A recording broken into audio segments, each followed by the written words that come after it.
dropping. Feel the hum in your hands. This is 4D. Heat on my palms, grip locked, heart racing. Shoes hit the pedal, whole room shaking. Jersey on my back, hat pulled low and blazing. Every turn I take, got the ghosts I'm chasing.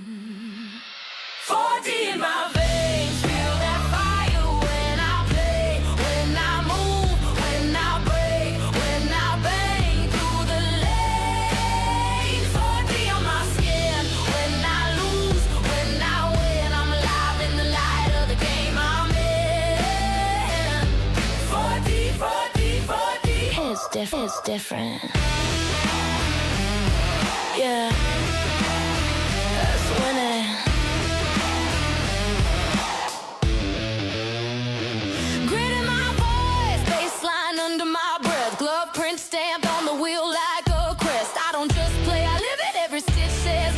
The couch to the checkered, I'm the storm when I wear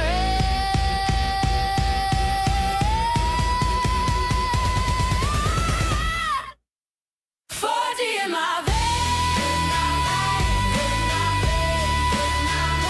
When I break, when I bang through the lanes. 4D on my skin. When I lose, when I win, I'm alive in the light of the game I'm in.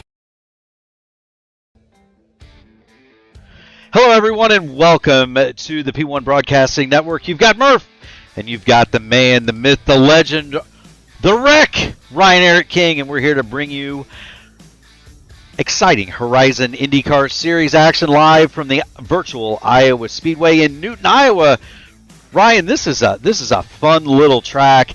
It is host to one of the only IndyCar memes in IndyCar iRacing memes in the gift bar on your telephone. It is just it's a neat racetrack, but it also presents a lot of challenges, doesn't it? Yeah, it is a lot faster than the distance will have you believe. The corners are way faster than you'd expect any track less than a mile long should be. It most certainly is. The track 0.875 miles. Progressive banking in the corners, 12 to 14 degrees, and it's D-shaped. Races a lot like a big Richmond. I would actually say it races more like a miniature Michigan. This track is very, very, very fast, as would be shown by the track record here. 17.49 seconds in 2008. That was risky Ryan Briscoe in a Dallara IR18. 17.49 was the track record. We are not going to get near that here, even though this is on the new pavement, Ryan.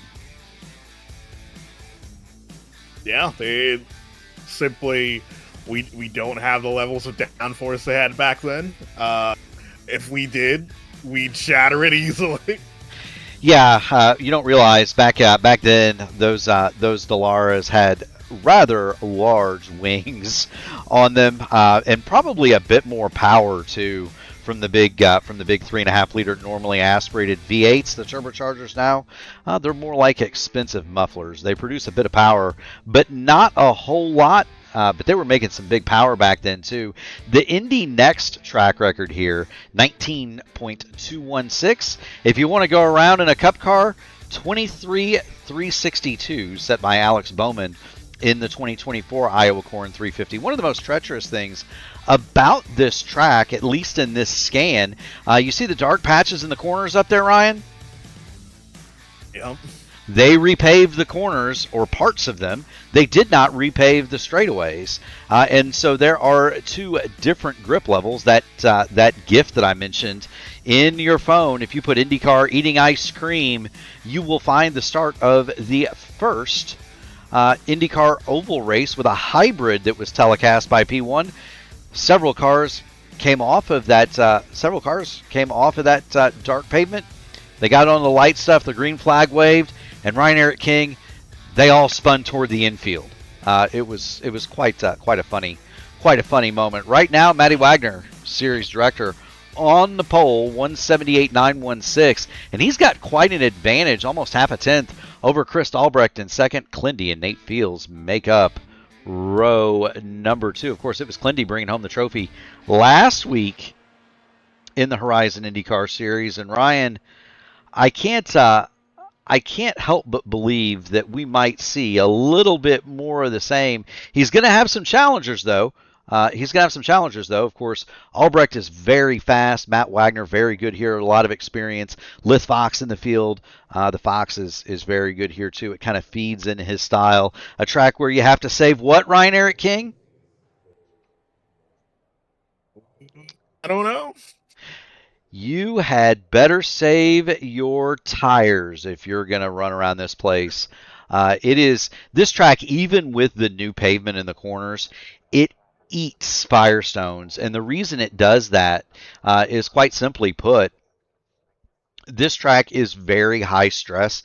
It features the heaviest G loads of any oval the Indy cars go to, and that includes Texas, where back in the kart days they were passing out going around that joint. Here they don't pass out, but they pull something like 4 lateral on those Firehawks, and so the tires here get worn out rather quick. We do want to thank everybody for joining up tonight on the broadcast. We've got the usual suspects. Brett Alt, it's his home track. We've got Chris Albrecht, Lith Fox, and Kyle Clinworth fans. Of course, Paula is with us tonight.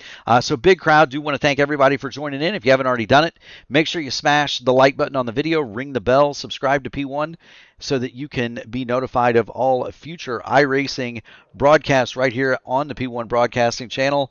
And Ryan, we have a grid.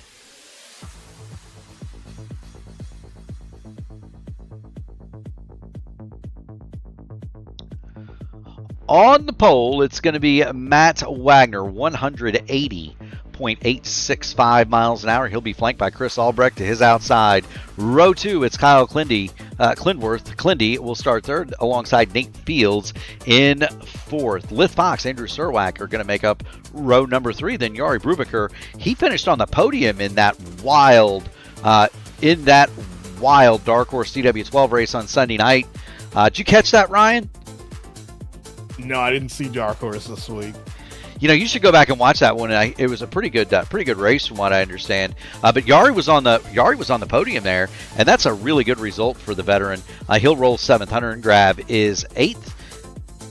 Brandon Domingue 9th, and William Holman will round out your top 10. Brandon Staton is going to go from 11th. Jeff Hysong 12th, and Joseph Morales is going to round out the 13-car field. Morales did not qualify here this evening.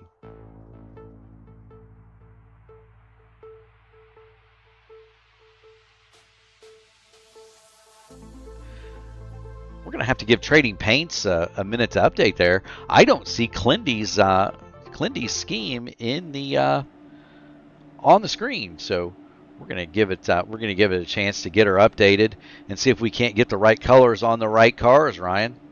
That'd be a good idea, wouldn't it? Be fantastic. It should be there once you get it updated. There we go. Trading Paints is back in action, and we are set and ready to rock for 150 laps here on this tricky 7/8 mile oval. It was originally designed by Rusty Wallace and built out here in the cornfields. Ryan, you said that you were ready to get lost in the corn. I told you earlier today that it can be a bit of a maze, and I spelled it as it was the food, right? Maze, yeah, of and course. I just want to just bait the ball. Very good. We take 2 pace laps here, generally speaking. The reason that we're going to do that is simply put, this track is very, very short. You're only looking at even under caution a 30-second lap, 45-second lap maybe, and so they're going to take an extra pace lap here. We'll get a good look at them from the drone cam. And I've got some good news for you, Ryan. What you got? I got a message from my good friends at the American Telephone and Telegraph Company that there's going to be a new router headed my way shortly. So that is some excellent news. They replaced it. The connectivity issues were not solved, so they're going to send me another one. How about that? I mean, always an improvement. Always looking for improvement. That's exactly right, Ryan. We are getting ready to jump up in the flag stand with Barney because he's got the green flag ready. We are clean off of turn number 4. The pace car pulls in.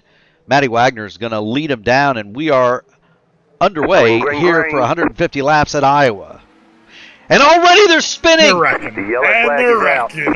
spinning. Brubaker, wild tumble. Chris Albrecht came off at turn number 4, and did he do what I said that meme said he was going to do? Seems like most of the field floored it, and chaos ensued. Now, this is exactly what you'll see in that meme. Chris Albrecht is going to come off at turn number 4, and right when the field gets the green flag is where that pavement changes. Right at that line, green flag, Albrecht nails the gas, and around she goes. We also saw the same happen to Lith Fox. Jari Brubaker takes a wild tumble. Is that, I believe that is Jeff Heisong going underneath the flipping Brubaker. We're going to need to get another view of that, Ryan. But that's how the race starts. Now, the good news is in the Horizon IndyCar Series, we do get a fast repair, so those cars are not out of the race. They're going to need a tow, but no serious damage done, other than those cars are going to have to use their fast repairs, Ryan. Yeah, that means they won't have them to use later on should something go wrong.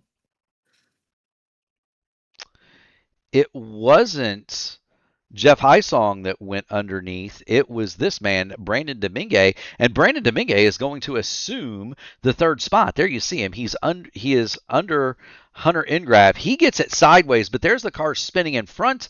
He's going to try to miss, and watch this.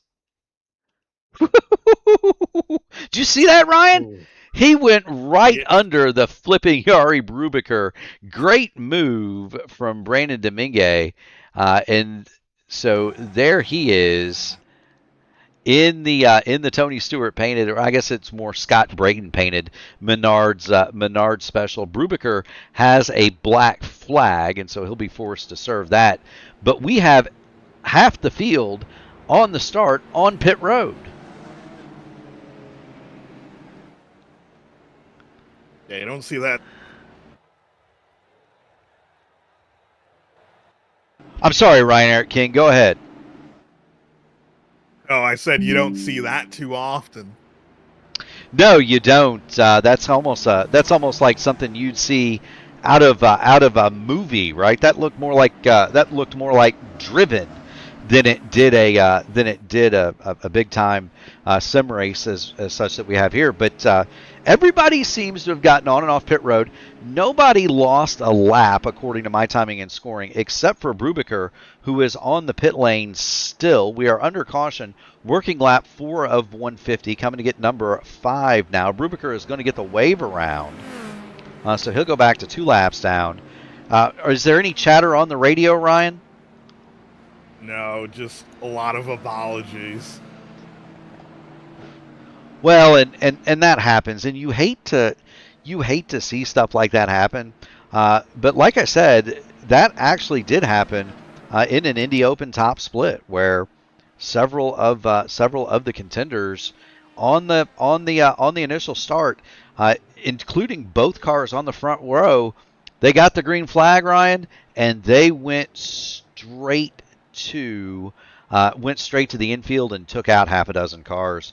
It was a wild scene. Barney is ready to get this party started one more time. They appear to be going a lot more slowly this time.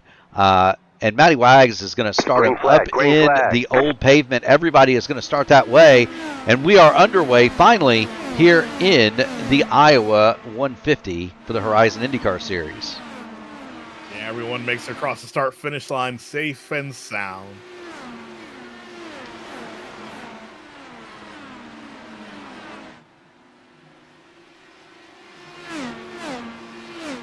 They do indeed. Nearest battler, Kyle Clinworth. He's already passed William Holman. Clindy up into the 8th spot, and he is going to set his sights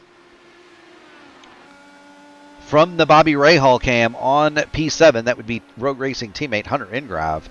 Clindy looking to make it 2 in a row here, Ryan, but he's going to have a tall task after that early incident. He's already down his fast repair. That can be an interesting deal here at Iowa. Not because Clindy is dangerous, but simply because everything happens at this track so doggone fast. Yeah, like when I race Iowa, pretty much every 3 laps in like 3-lap segments, because you blink and 1 lap goes by, you can't. You make a mistake on 1 lap, and it immediately carries over to the next lap, and maybe even the lap after that. It does. It's really easy here to get into the wall, especially off of turn number 4, and that's kind of what we're on board with Clindy. This track almost wants to throw you out to the wall right there at the restart zone, and then you come down here, and the car wants to get really light. The banking almost falls away from you coming off of turn number 2 right there, that little hump. And so Clindy doing a great job keeping everything pointed in the right direction, but he's now going backwards a little bit. He's got Lith Fox going past. Lith Fox is going to move in 8th, but move Clindy back to 9th. Oof.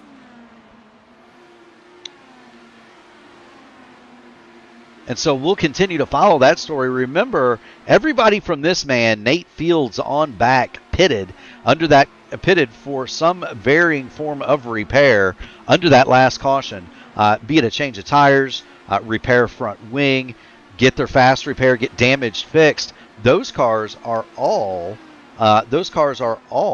still running, but they may have varying degrees of damage. Nate Fields took advantage of coming to get some fresh tires, and this man, Chris Albrecht, he has not really recovered from that early spin. He's almost a second off the pace, Ryan. Yeah, that's not good. A second a lap here it feels like 5 seconds a lap anywhere else. It is. At that rate, he is going to fall into the clutches of this man, Matt Wagner, within the next 10 laps. And so we're going to keep an eye on that. He's already, Chris Albrecht, nearly 5 seconds in arrears, and so Chris Albrecht is going to need to either pick up the pace or hope for another caution flag so that he can come around and affect more repair to that number 11 machine. Andrew Surwack is second. Now Surwack, he's sporting some new colors. Ryan Eric King, he's got a different Gatorade paint scheme on that Chevrolet, and he is running in second spot. There's a good look at Andrew Surwack in the Gatorade car. He's running second, but he's almost nearly 2 seconds behind Wagner, and then Brandon Domingue, who went under Yari Brubaker to start this thing, he runs along in third. Great run for Domingue so far. Really feels like Wagner's pace is insurmountable at this point. It's pretty much, if you're sitting in second, you just need to hold position, maybe ride things out until the next caution or the pit cycle, and maybe you could find the time to close the gap to Wagner. Well, and there's Matty Wagner, and of course we don't know what the fuel situation is on these cars. If it's a full tank, you can run, and Wags has already caught the back of Chris Albrecht, and I believe that's Yari Brubaker right in front of them. Traditionally here at Iowa, on a full tank of fuel, if they've got the full complement of 18.5 gallons, you can go anywhere between 70 and 80 laps. I once did a fuel run here of 84 laps on a full tank, and so it is certainly possible to get that far. But I'll tell you what, Ryan, if you run 84 laps here on a tank of gas, your tires are gonna be screaming.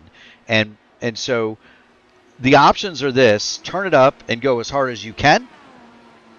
Make an extra pit stop for tires. You're going to be really fast and just dare everybody to catch you.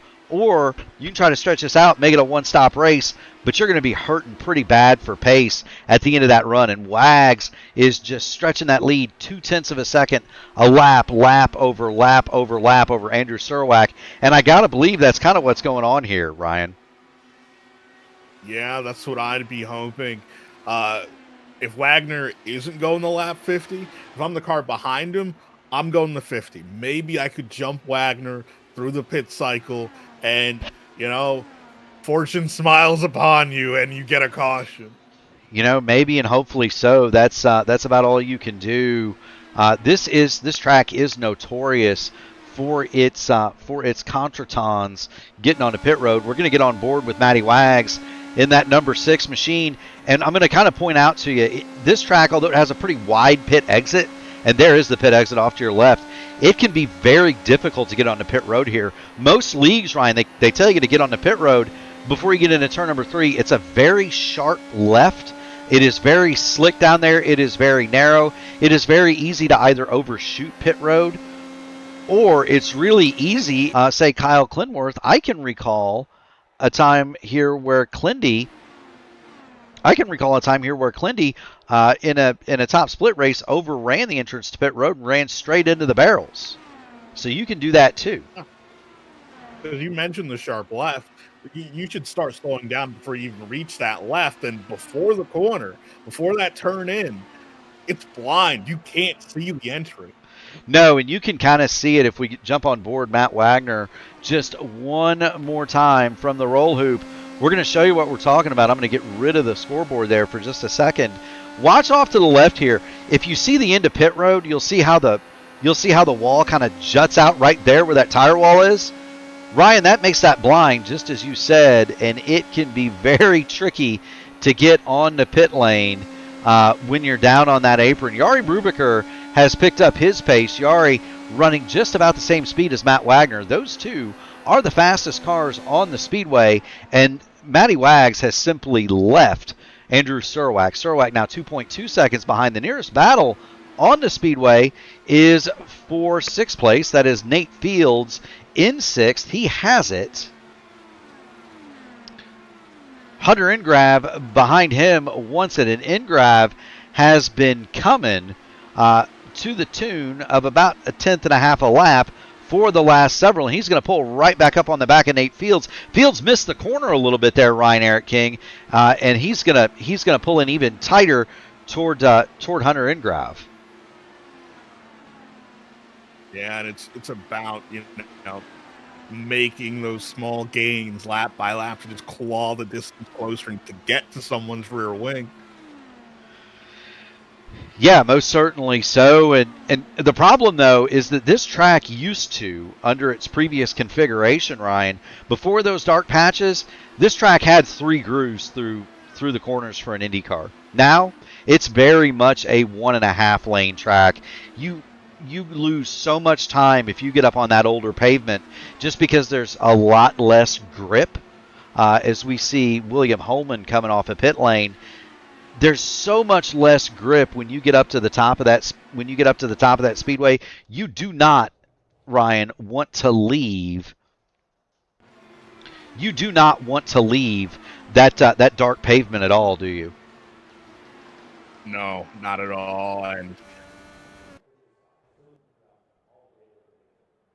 that line, it's hard to get around anyone. It's actually hard to catch people because if you're running that one line, you're throwing up the wake behind you.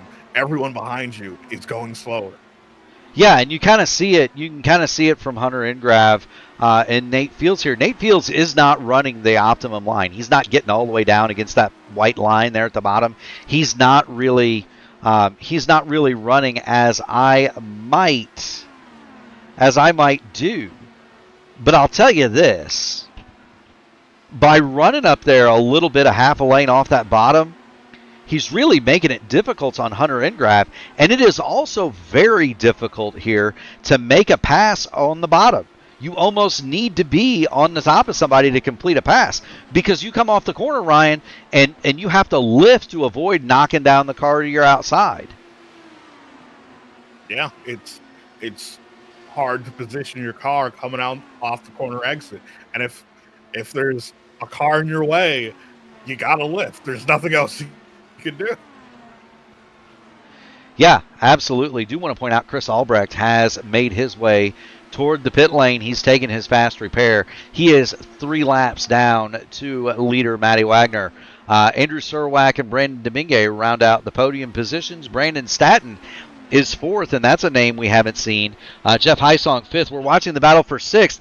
Nate Fields slips up a little bit coming off in turn number 2. Hunter Ingrave drills the outside groove, and he is going to go around and make the pass, move Hunter Ingrave to 6th.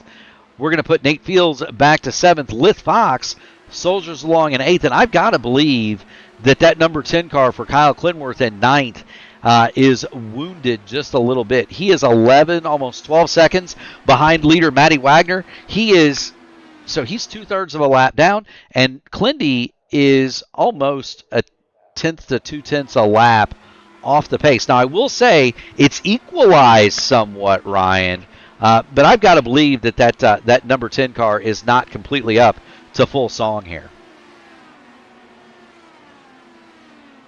No, not at all.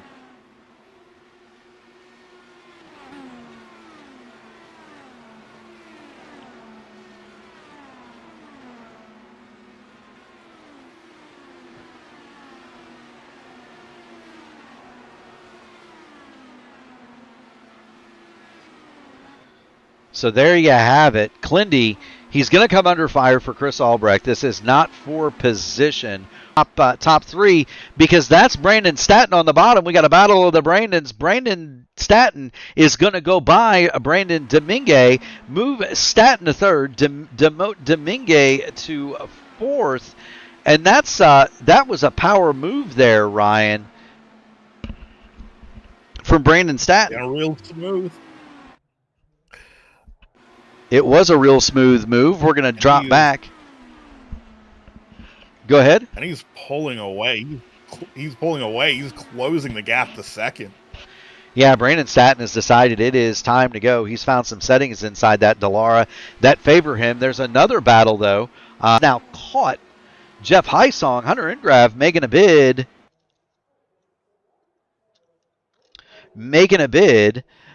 To move into the top 5 here. How about that?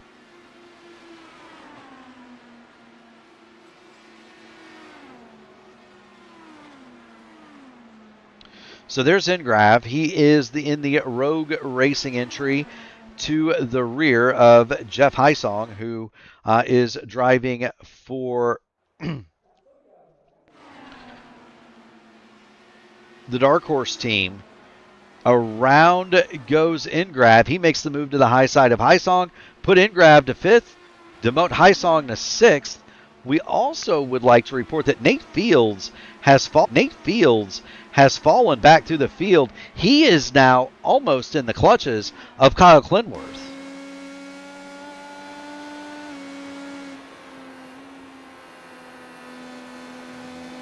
So maybe, Ryan, this was a situation where Clindy was perhaps saving tires. Could that be it? Maybe, because we're about to hit the lap 50 mark, meaning that if you wanted to split this race in the thirds, now's the time to consider doing it. Yeah, the window for the two-stop strategy just opened. I got to wonder if maybe Clindy was playing a little bit of possum, maybe saving some tires, saving some fuel here at the early part of this run, because he has come alive. His last lap was equal to that of the leader, Matt Wagner. Hard impact. That's Nate Fields at the outside wall. Clinworth is involved.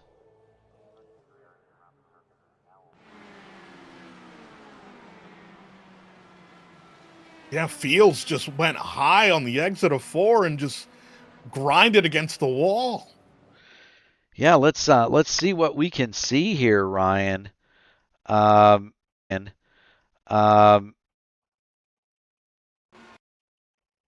Let's see what we can see with Clindy here. It may not be much. There's all sorts of connectivity issues going on, but there you see it. there you saw it. Nate Fields just kind of smacked the wall coming off of turn number 4. Clindy dove down to the bottom to try to miss him, was unsuccessful in that endeavor, and Kyle Clinworth has the meatball he must respect. Kyle Clinworth is going to be in trouble as far as finishing this race goes. Meanwhile, Andrew Surwack, Matt Wagner, and the rest of the field are going to dive down to the pit lane. Clindy is also going to make his way into the pit lane. It does not show he used a fast repair on that initial fracas, Ryan Eric King, on the start. So, and his car looks like it's put back together. Maybe he was forgiven, maybe netcode, we don't know. He's showing a meatball in timing and scoring, so we'll see what the deal is for Clindy here. Meanwhile, Wagner has beaten everybody off a pit lane, so he will maintain his lead, and I fear that the trouble for Clindy is averted. He gets away 11.3 seconds. That tells me, Ryan Eric King, new front wing. Yep, a new front wing. Nate Fields used his fast repair, so he is back out and underway. Clindy has already used his, and so he'll get the new front wing and go back out. There's the number 10 Rogue Racing entry for Votive Racing League. Do want to thank everybody for tuning in. Big crowd tonight for the Horizon IndyCar Series. If you haven't already done it, make sure you smash the like button on the video, ring the bell, subscribe to P1 so that you can be notified of all future iRacing action here on the channel. There's Clindy. He is behind the 84 of William Holman. Now that's a scheme that we normally see on our good friend Charles Teed, the Hot Wheels entry. I almost did a double take and thought it was Teed there for a second, Ryan. Yeah. Of course, Charlie Teed, a great competitor in the DW12 series, the Dark Horse DW12 series that you'll see here on Sunday nights.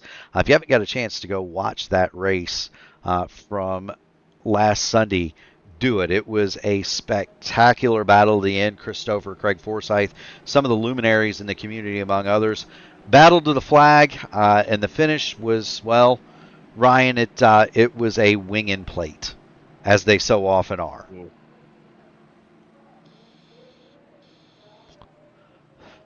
Of course, you also have the top splits Monday and Tuesday night for both the Indy Open, Next Road on Monday, the IndyCar Oval and Indy Next Oval on Tuesdays. Area 51 comes to you on Tuesday nights for a triple header, and that's some quality action. Area 51 being one of, if not the oldest, continuously run IndyCar league in iRacing. They go on Tuesday nights at 9:30. We've got the Horizon IndyCar Series on Wednesdays, along with the Formula Indy Series on a sister stream.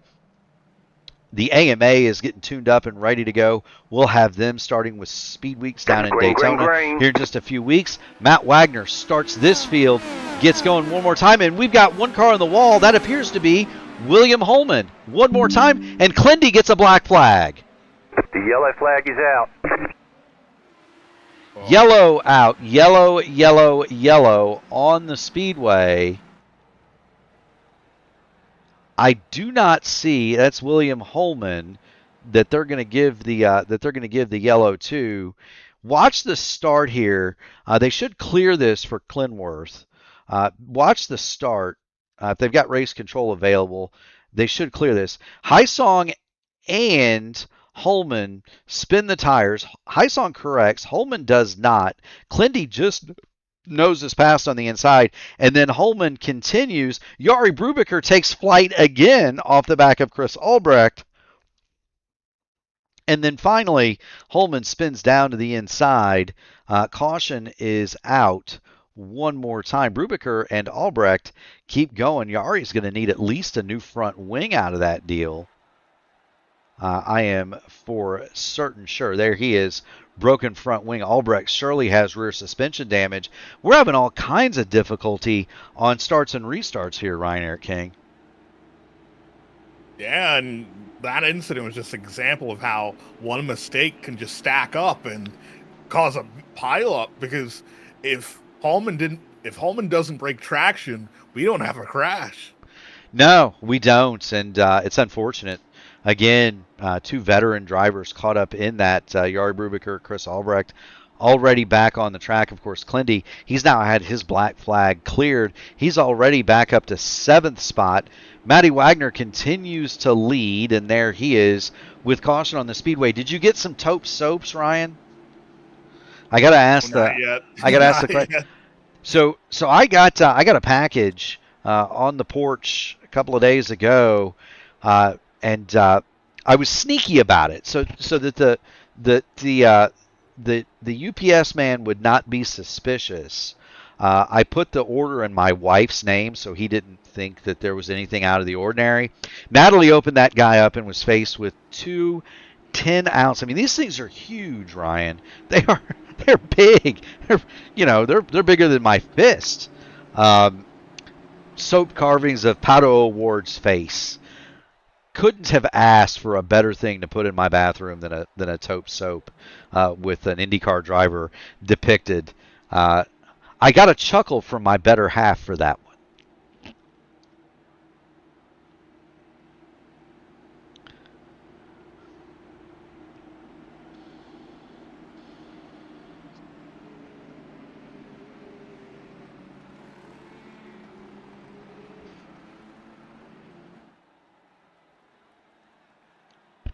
Do also want to thank 40 Racewear.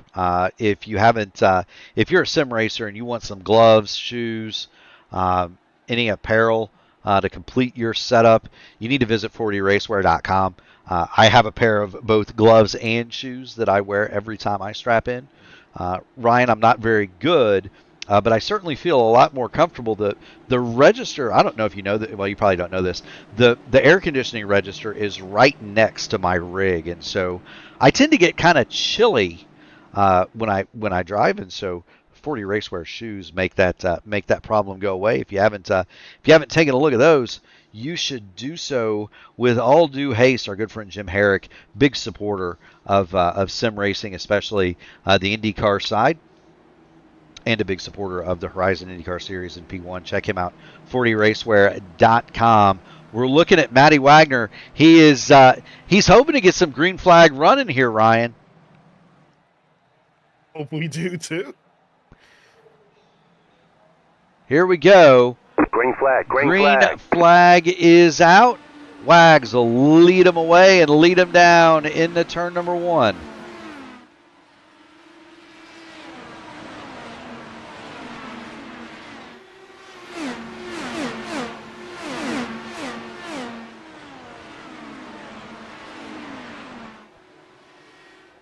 Everybody safely navigated the start that time.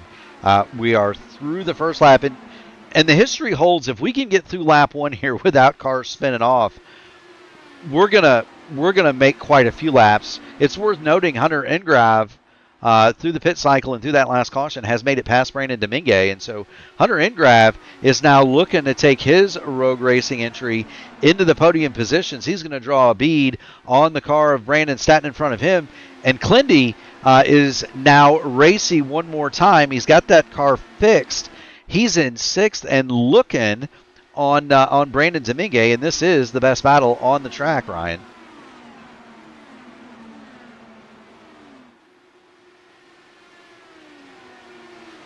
We have a move for 2nd. We do. Brandon Statton has gone around the bottom. He didn't quite clear Andrew Surwack, and so Surwack is going to do battle back up on the high side. As you can see, you can fit 2 cars on that dark pavement, but it is a stretch. Now, I will say this. One of the best battles that I ever had here in the service, we had a car slow on the bottom. That's Yari Brubaker. He keeps it going in the right direction. We'll go back and see what's happened to Yari. Looks as though he spun it coming down the front straightaway. Here's the replay of that incident, Ryan. Apron bad. Yari drifts it through turn number 3 and turns 3 and 4, and just kind of a lazy slide. He manages to save it, doesn't hit anything, and he's going to roll it backwards off of the racing surface, and so no caution will come out as a result of that spin. Meanwhile, we're going to get back because Clindy has passed Brandon Domingue into 5th, and Hunter Ingrave is all over the back of Andrew Surowac for 3rd. Yeah, and while they fight for these places, Wagner, yet again, driven off into the distance. Yeah, he's already built a 1.7 second lead. Jari Brubaker has crashed into the pit lane, and there's that incident. And here's when we were talking earlier about the situation with the pit lane. Here's a great example of that. We're going to get on board with Jari Brubaker because if there's a green flag pit stop, this is exactly what's facing these drivers. You see, it's very narrow down on that pit lane. It's very bumpy, and just watch what happens when he gets here. You cannot see the entrance to pit lane. He grabs the brakes, the rears lock, around he goes, and bam, right into those barrels. And that's going to be, I believe, night over for Jari Brubaker.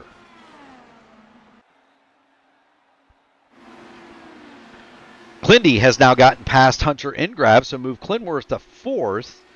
And Clindy is now looking for a podium spot. That's going to be on Andrew Surowac.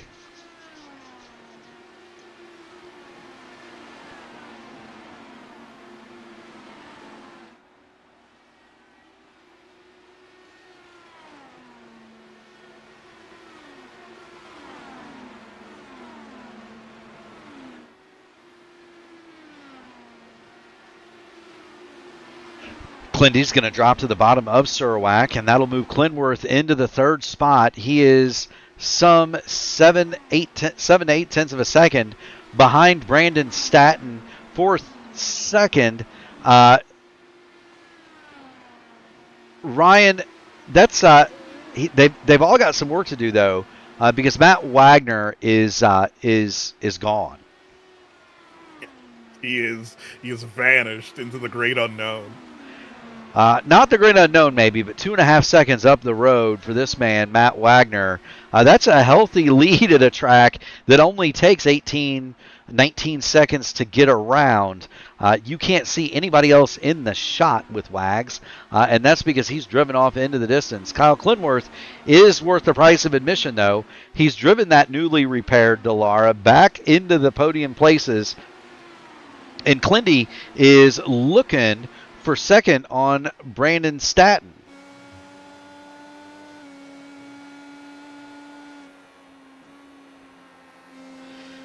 It's shades of Bobby Rahal right there, isn't it? Right on the nose. You remember that camera, Ryan? Yes, I do. It reminds you that if we pop the telemetry up, now you almost feel like you're playing Gran Turismo, the original one. This was the view you would get, the cockpit view, if you got into a car. You almost had this one. You remember that one too, I suppose.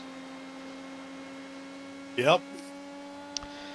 Anyway, it's a great illustration of the speeds. He's hitting 183, 185, 180 to 185 miles an hour at the end of these straightaways. And that's pretty big speed when you consider just how short the speedway is here. We're going to jump into the grandstands and show you what you'd see if you were in the stands here in Newton, Iowa. And Ryan, you get a chance to travel a lot to different tracks. Have you been to this one? No, I haven't been to Iowa. Which, unfortunately, I'm not going to be able to cross that off this year. It'll happen eventually for you, my man. I've driven past it. I have not been to a race there. Lith Fox is latched onto the back of Andrew Surowac, and the Fox is making a bid for the 5th spot. He's got Alex Miller in the chat cheering him on. Frisky Frankie not here tonight, but Alex Miller is, and Miller cheering on his friend Lith Fox. Fox going to dive to the inside on Surowac. Can't quite make it happen.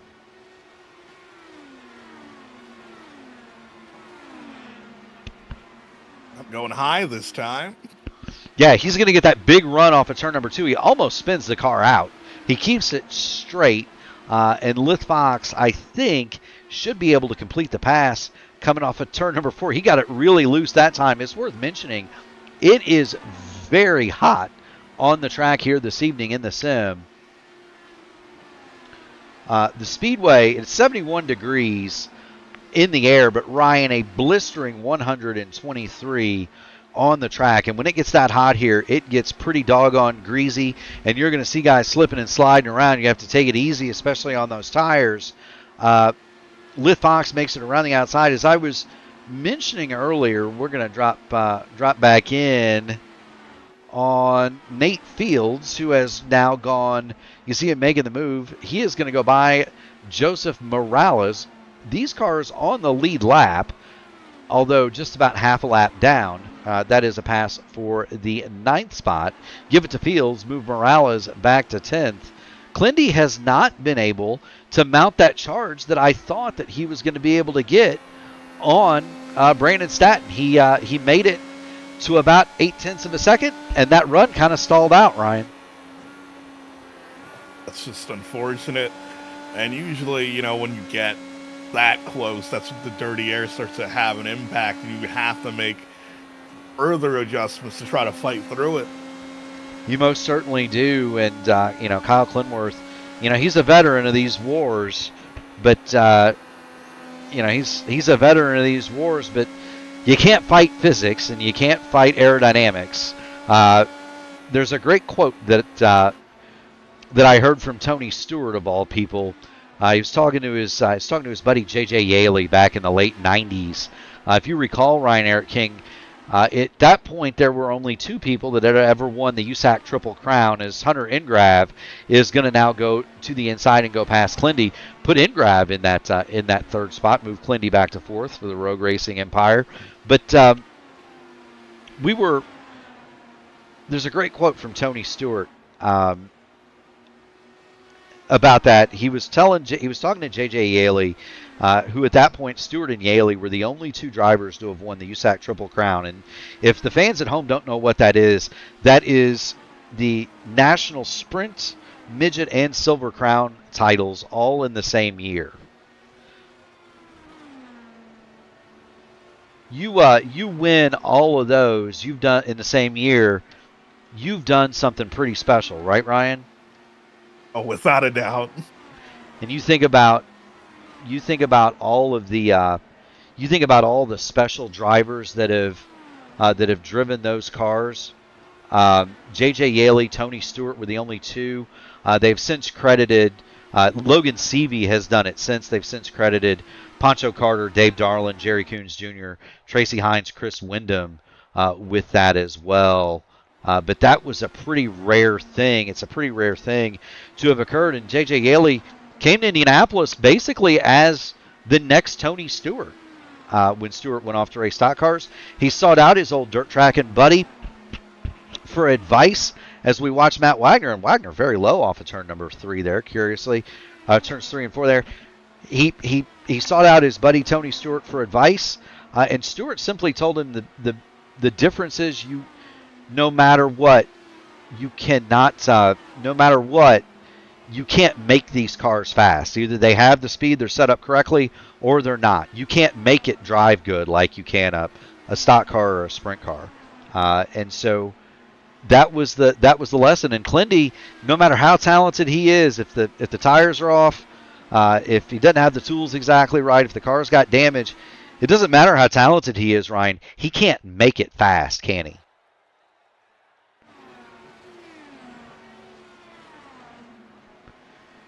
Did I lose you, Ryan? I know you broke up for a quick second. I was going to say, no matter how talented Clindy is, and he's certainly one of the most talented in the sim, no matter how talented, you can't make it fast, can you? If it's not there. No, like especially in this series, the fixed setup series, you got to work with what you got.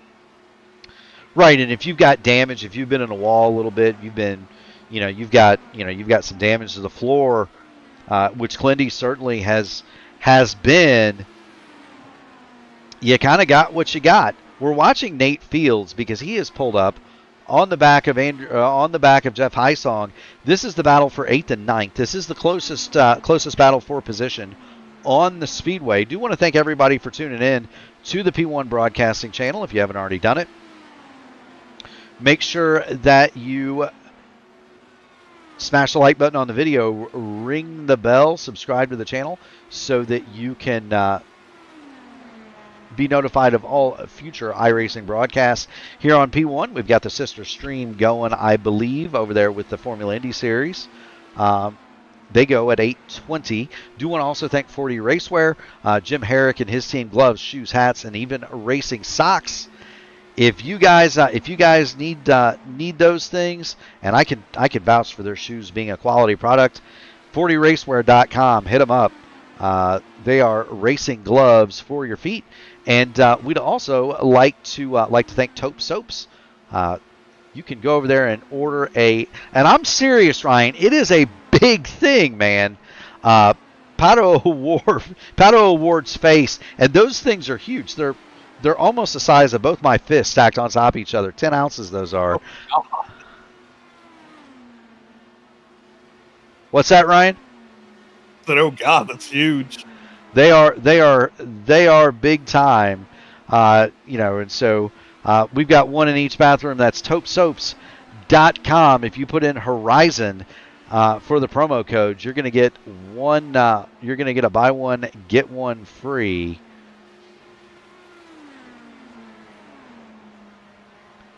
On your order from Taupe Soaps. Matty Wagner is starting now to get reeled in by this man, Brandon Staton. Staton has been on the charge. He's been bringing it in just about a tenth a lap. The once 2.5 second advantage is now under a second. So we're going to keep an eye on Wagner and Staton. There's Wagner.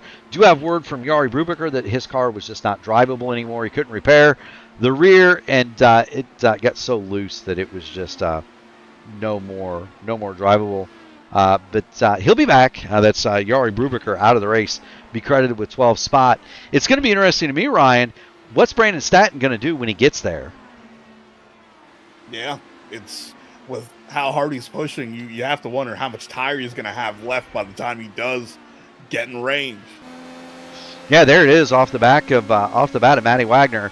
They have also brought Hunter Ingrav along to the party. Ingrav is just about the same distance behind Staton as Staton is behind Wagner. Clindy has faded to a distant fourth, and he has all kinds of room back to Lith Fox. Clindy is now running in fourth. Lith Fox is nearly 3 seconds back of him in fifth, but the battle is about to be at the front between Matty Wagner and Brandon Staton. He pulled in another 10th that lap, and Wags is headed for the pit road at lap 109, coming to get 110. As we suspected, he split the race in the thirds. 56 laps was all he wanted. He's able to negotiate the entry to pit lane, and so there he comes. There's Hunter Ingrav. He is now second, and we're going to move Brandon Staton, give him his due. Brandon Staton is now your leader in that Horizon Racing League machine. Number 9, teammate to Matt Wagner. They are working together in the Discord. You've got they are working together in the Discord. You've got Staton down there. You've got Albrecht, Hysong, Surwack. They're all together in there, but Brandon Staton giving that car a heck of a ride.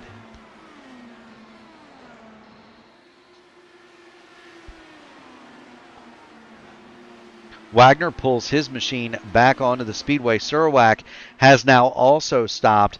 All eyes are going to be waiting on Brandon Staton, Hunter Ingrav, and Kyle Clinworth to see if they can't match or when they're going to cover the car of Matt Wagner. It's worth mentioning, Ryan, that Surwack, Wagner, and Brandon Domingue now has come to pit lane. They have put themselves into some danger here, haven't they? Yeah, they're in a precarious situation.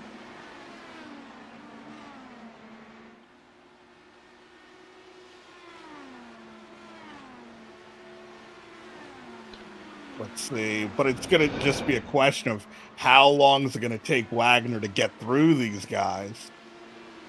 It is. Now Wagner's going to come out, and he's going to set the stopwatch on fire. Ingrav moves to the bottom of Staton, doesn't quite make it. Wagner's going to come out here and set the stopwatch on fire. His problem is he is 2 laps down, and so if the caution flies right now, not only is Matt Wagner not going to be the lucky dog, that is occupied by Jeff Heisong. In comes Staton. Not only is Wagner not going to be the lucky dog, he's not even going to get back on the lead lap. It would essentially be race over, and pitting early here, Staton gets onto pit lane, but pitting early here, Ryan, is such a gamble. Clindy coming off of pit lane, because the pit entrance is so treacherous, there's almost always a caution within the pit cycle here at Iowa. Yeah, and it's like you said, it's a gamble, and it's kind of, you have to hedge your bets. It's a smaller field than we're used to here. You're just hoping that you could just get through clean. You use your tires to your advantage. You protect yourself as well, because driving through traffic isn't a safe bet.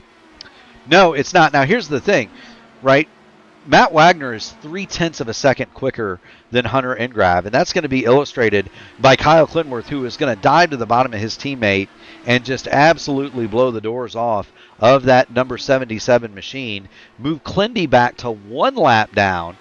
Nate Fields has not yet pitted. He is second, 1 lap down.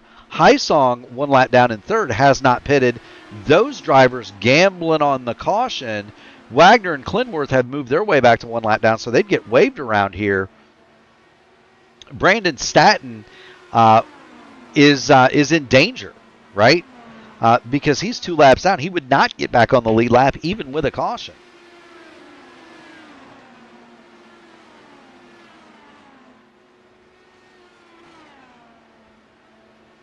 Around one more time they go. Jeff Heisong hits the pit lane.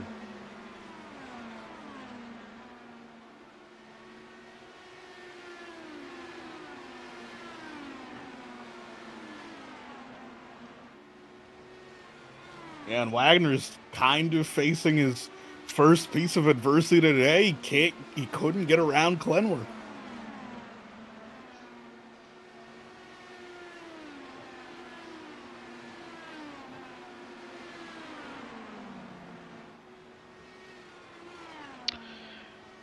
He is indeed. We're going to continue to focus. We'll go back and focus on Clindy. He is now past Matty Wagner. Wags, with that early pit stop, he came out and set the place alight with some fast laps. But I think he's toasted the tires already, Ryan. Yeah, that's unfortunate considering we have 20 coming up to 26 to go. Something like that. He's running times that are comparable to Hunter Ingrav. 13 laps out there for Wags. Ingrav is still on the track, 73 laps deep. Morales is on the pit lane. He's going to make his final stop. But I tell you what, this is an impressive run deep into this race for Hunter Ingrav.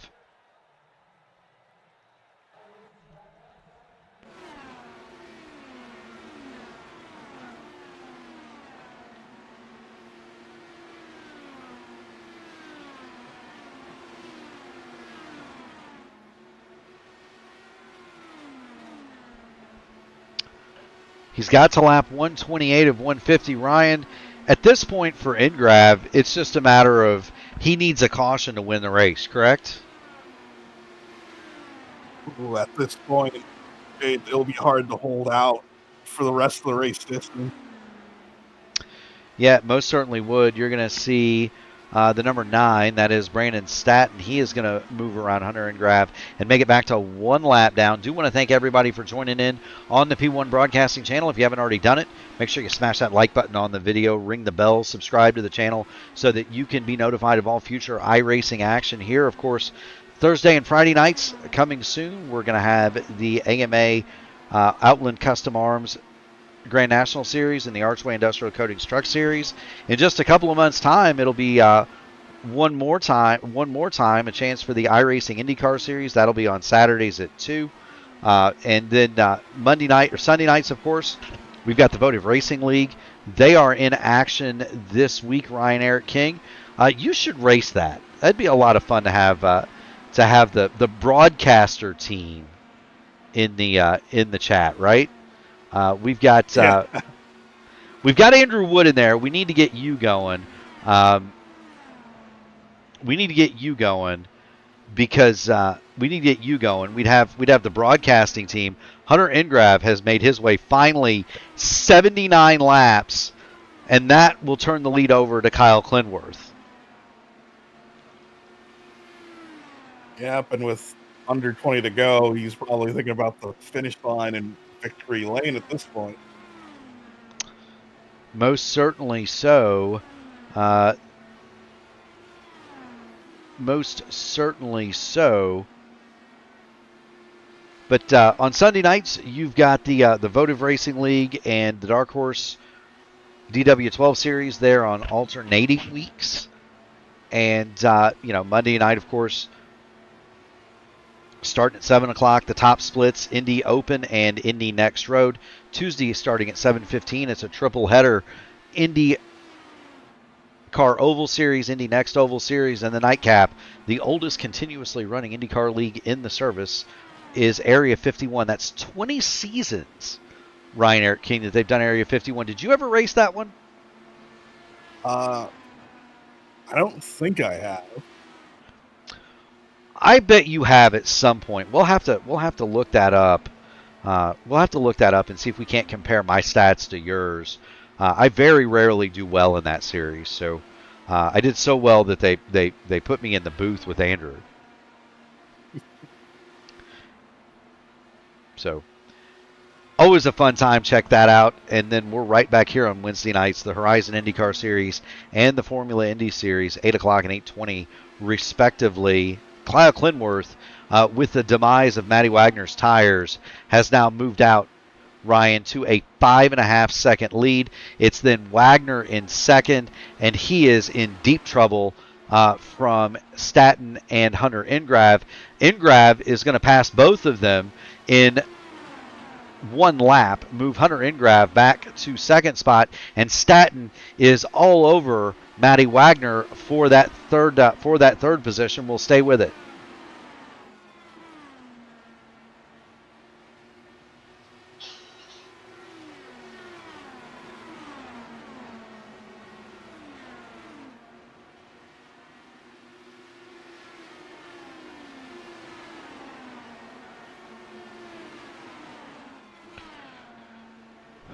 So we've got 10 laps to go here. Hunter Ingrav is slicing through Kyle Clinworth's lead at the rate of about 0.3 of a second a lap. The problem is Clindy is 4.5 seconds out there, and Ingrav really only has 11 laps to go, Ryan. Yeah, only 11 laps to go. You could barely make out Clinworth up the road in Ingrav's cockpit cam. I don't think there's enough time left. I'll tell you what, if you jump on board Hunter Ingrav, you look ahead, that speck in the distance is Kyle Clinworth. The thing is, I said it was 0.3 of a second. It was half a second that last time through for Hunter Ingrav. He is reeling in Clindy in a hurry, and the tires on that 77 machine are 17 laps newer. Ingrav is still in a situation where his tires are still more or less in the sweet spot. Clindy, he's knocked the good off of his Firestones, and so Ingrav just letting it tear. He gets another 0.2 that lap. He's got it down to 3 seconds. Almost 3 seconds with 8 laps to go. And did you see that coming off of turn number 2? Ingrav had it sideways. He's leaving nothing on that table, is he? He is pushing. He is pushing hard. We're going to jump back up on the roll hoop. Hunter Ingrav is in full chase. 0.4 more came out of the lead that time. It's under 3 seconds for Kyle Clinworth. He's made up half of it, Ryan. But we only have 6 to go at the line. We do, but he caught him another 0.4 that lap, down to 2.6 seconds. At this rate, Hunter Ingrav He's going to need 4/10 a lap. And even then, catching the man is one thing. Passing him is entirely another. 18.509 that time for Clindy. 18.305 for Hunter Ingrab.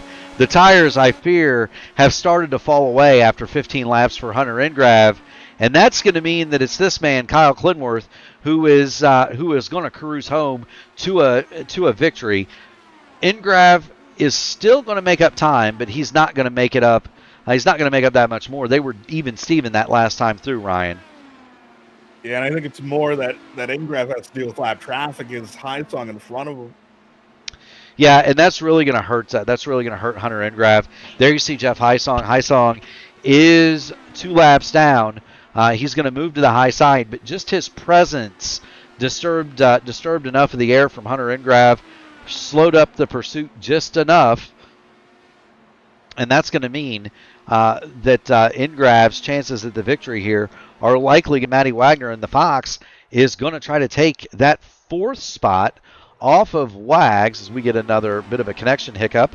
To the outside goes Lith Fox, and he'll go around Matty Wagner. Kyle Clinworth has seen the white flag. The next time he comes through, he'll see the checkers, and it'll be job done for Kyle Clinworth in a race that went very quickly despite the early cautions. Clindy comes off of turn number 4 at Iowa, and he will take the giant corn trophy.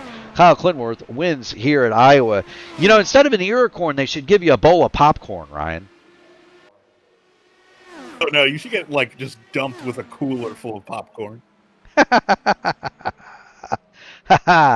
Very, very good. A giant cooler full of popcorn instead of Gatorade. I like it. And Clindy immediately disconnected from the server. So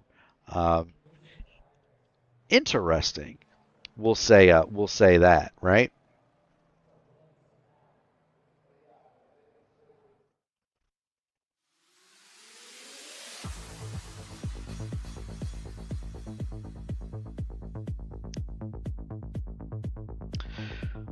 With the win, it's a familiar face in victory lane. Kyle Clinworth, 2 in a row. He will lead home the podium of Hunter Ingrab and Brandon Staton. Lith Fox will bring it home in 4th, and Matty Wagner led the most laps.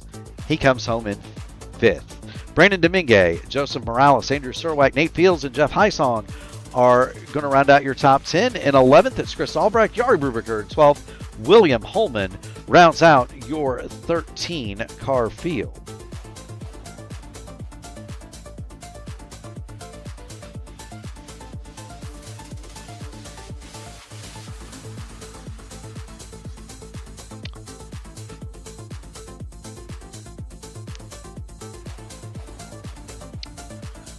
I wonder what the guys are going to have to say about this one. We're going to bring in Brandon Staton. Brandon, you've got Murph, you've got the wreck, Ryan Eric King in the P1 broadcasting booth. You got a copy? I've got you, yep. So you survived Iowa. You bring it home with your first podium in the Horizon IndyCar Series. Talk to us first what you saw on that start, how you avoided everything, and how you managed to bring it home in 3rd spot. Well, at the start, I just kind of saw everyone spin and kind of closed my eyes and prayed that I would make it through. And that seemed to have worked. And at that point, it was just tire saving all the way till the end. Ryan? Yeah, when did you decide to make the move to for pit strategy to race the race in 3rd, so to make that last stop, and to make the last stop when you did, to make that surge through the field at the end? To be honest, I was coming up on lapped cars, and I didn't want to have to deal with them. So when I got close enough to the back of the field, I'm like, that's when I'm going to pit. And everything just kind of worked out from there, to be honest. Well, I'll tell you what, you worked your way forward. You got yourself onto the podium. Heck of a run for you. Congratulations on the maiden podium The tradition here at P1 is pretty simple. You get on the podium, you get the mic. Friends, family, sponsors, shout-outs. The floor is absolutely yours. I want to thank my friends for coming and watching it on P1. I want to give a big shout out to Gary Yost, who kind of helped look over the telemetry and just kind of coach me on how to do Iowa. And as you can tell, his coaching really paid off. And yeah, so that's about it. There you go, Brandon. Well, thank you so much for stopping by. Keep going fast and having fun, buddy. And we will see you at the next one. Thank you very much. Absolutely. That is Brandon Staton. He is your third place finisher today. For second, we turn to a very familiar face here on P1. It is Hunter Ingrave. Hunter, it's a different paint scheme every time we see you, but it's kind of a similar result. You bring it home second today in the Horizon IndyCar Series. Tell us about your night. Very surprised. Yeah, no, at the beginning it was just trying to kind of save tires, save fuel and all that. And once we kind of got a green run in, kind of paid off saving tires compared to everybody else it seemed like around. And yeah, just kind of just take my time, don't snap the car around or anything. And I've asked him, should I stay out or pit? He told me kind of just stay out. And yeah, then eventually I'm like, should I pit? He's like, well, I already passed you by now, so it's in your hands now. So I'm like, all right. And I stayed a little longer and then pitted. And I think if I had like maybe 5 or 10 more laps, I could have caught him. But yeah, no, I'll definitely take a second place any day, especially behind Clindy, who's always ridiculously fast. He is pretty good, especially on these oval tracks. Ryan, what do you have for today's second place finisher? Welcome to Axe. This is the first time I've got to interview Hunter. Like, what was your plans for fuel strategy going into today? Yeah, no, we had a certain MPG number that we were just trying to kind of hit, but kind of with the yellow at the beginning, kind of changed that to where basically it was just going to be a one stop no matter what if you pitted under that first yellow. So it's just kind of, I was just kind of saving, just trying to kind of save the tires while everybody else was trying to hopefully push. And yeah, it kind of paid off and everything. And yeah. Well, I'll tell you what, it did pay off. Just for my personal edification, and I don't know if I've ever asked you before, but how many paints do you have for that hot rod? Because I think every time I see you, you've got a different one. I got a total of 4, and I got one more coming, and then I think I gotta stop. I think my pocketbook's gonna go broke, but yeah, no, I got quite a few. I forgot to change it for tonight. I just got home like 5 minutes before the lobby was before the race was gonna start, so couldn't change it fast enough. There you go. Well, thank you so much, Hunter, for stopping in. You know the drill by now. Friends, family, sponsors, the floor is yours. First, mom and dad, obviously.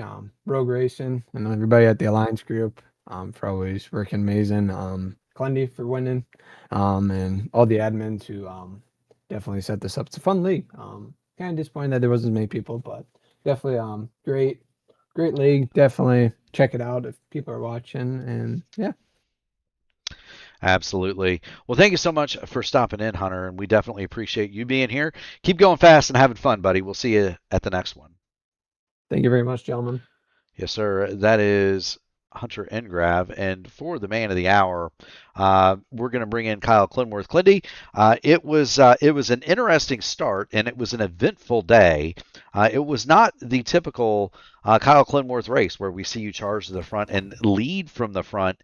You had to work for this one quite a bit. You had to dig kind of hard for it. Talk to us about the start and then the mindset of saying, okay, it's lap 1. I've used my fast repair now. I've got to keep it clean for 149 more laps at Iowa. And oh, by the way, go fast and save tires and save fuel. Well, I actually didn't use my fast repair, and that's why I was so slow on that first run, because I still had damage to the front of my race car. Because when I did the damage report button before I pit, they said, you've got damage on the front end. So I came in, they gave me a new wing and a new cone, and then I pressed the damage report button again, and they say, you've got damage on the front end. So something above the wing plane extension was broken, and it wasn't able to get fixed. That's why I was so slow. And luckily, I waited for that because I was able to take the fast repair after Nate Fields got in the wall right in front of me, and I had nowhere to go. Hey, sometimes it's better. Sometimes it's better to save those things, especially if you can keep rolling. Just because you can always use it later. In your case, that turned into a giant benefit. Ryan, what do you have for the winner this evening? Yeah, it was certainly a race of ups and downs for you. When did you realize you had a shot at the win? Honestly, I didn't think I had a shot until I passed Wagner after the pit stop. I thought that Hunter and I had kind of stalled out there in third and fourth, and Brandon and Matt had done such a good job maintaining track position that Matt was going to pull out a bunch of different distance with the undercut, and Brandon was just going to maintain, right, and like overcut a little bit. And I really thought that Wags must have done a bad job on pit road, because I exited basically on his rear attenuator and then went by him like he was standing still. And then I knew I was going to have to deal with Hunter before the end of the race. So I built that gap as big as possible so that way his overcut wouldn't catch me. Well, I'll tell you what, we don't know what happened to Wagner. He came out going gangbusters, and then I don't know if he tapped we couldn't find it. Something had to have happened because he dropped about half a second a lap. He just caught traffic, I think, right after coming out of the pits. Like Hunter was right in front of him and Brandon was right in front of Hunter. And I think he just burned the good off his tires and put heat in them. And I learned that on that second stint, that if you overheat the right front, it doesn't come back, right? Hunter got by me because I was overcharging, trying to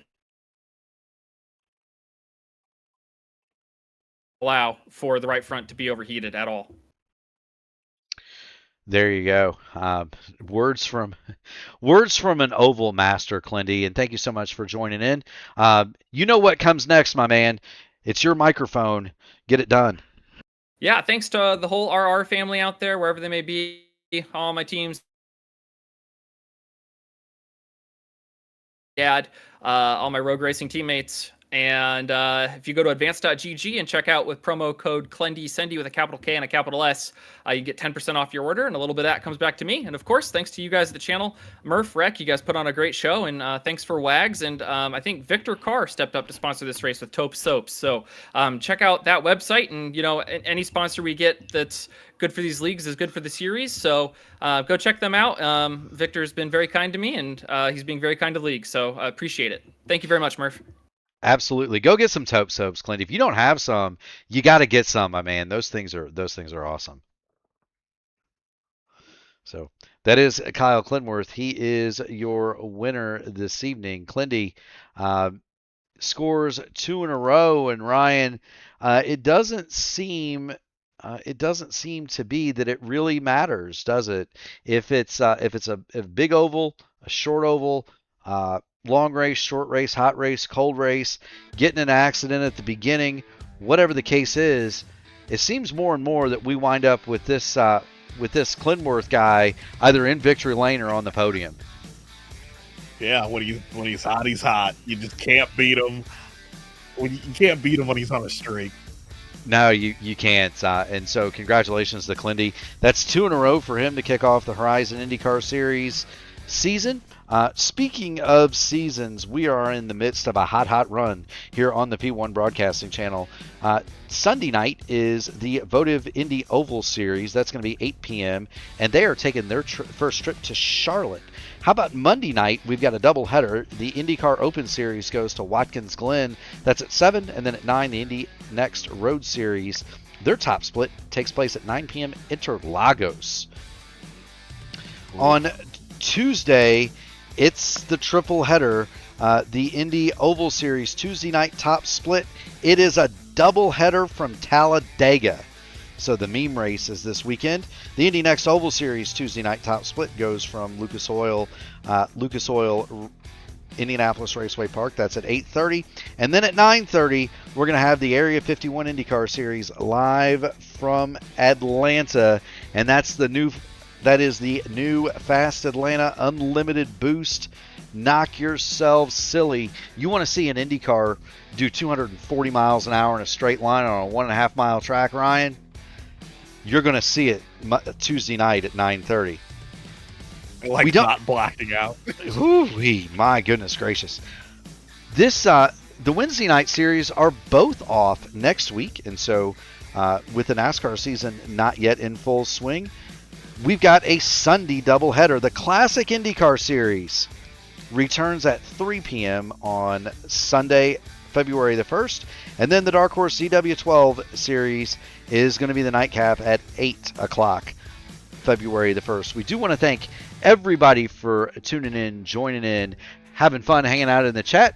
It's awesome to have such a great audience. If you haven't already done it, make sure you smash the like button on the video, ring the bell, subscribe to P1, be notified of all future iRacing action. If you haven't already done it, make sure you visit Jim Herrick over at 40racewear.com. Racing gloves for your feet. And if you need some soap, I can tell you where to go. That's taupesoaps.com. Remember, you use the code Horizon, you buy one, get one free. And it's not just about the fans, the drivers, the sponsors. It is about them, but it's also about thanking the people who really make this possible. The police, the fire, the military, the EMTs driving the ambulance, Ryan. And we'd be remiss if we didn't thank the nurse that unloaded you when you got there. From the bottom of our hearts, we thank you all. For the wreck, have a great rest of your night, everybody.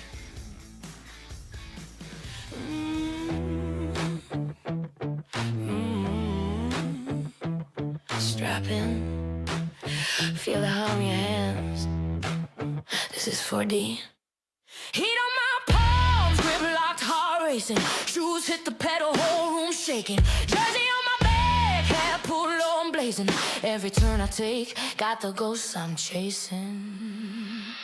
4D in my veins, feel that fire when I play, when I move, when I break, when I bang through the lane. 4D on my skin, when I lose, when I win, I'm alive in the light of the game I'm in.